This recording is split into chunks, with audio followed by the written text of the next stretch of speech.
যতক্ষণ পর্যন্ত আপনি মানসিকভাবে ম্যাচিউরড না হবেন ততক্ষণ পর্যন্ত আপনি জীবনে কিছুই করতে পারবেন না।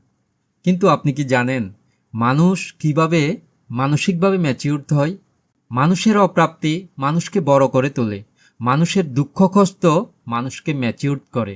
আর কেউ যখন মানসিকভাবে ম্যাচিউরড হয় তখন সে জানে জীবনে অপ্রাপ্তি, অপূর্ণতা, অবহেলা, দুঃখ, হতাশা, অভাব সব কিছু থাকবে। এগুলো জীবনের একটা স্বাভাবিক ব্যাপার। ঠিক যেন সমুদ্রের মতো, সমুদ্রের যেমন সবসময় জোয়ার ভাটা চলতেই থাকে, জীবনেও উত্থান পতন চলতেই থাকবে। আমি জানি না আপনার বর্তমান বয়স কত, তবে ততক্ষণ পর্যন্ত আপনি মানসিকভাবে ম্যাচিউরড হবেন না যতক্ষণ পর্যন্ত আপনি এই ব্যাপারগুলো সত্যিকার অর্থেই হৃদয়ে ধারণ করতে পেরেছেন, অনুধাবন করতে পেরেছেন।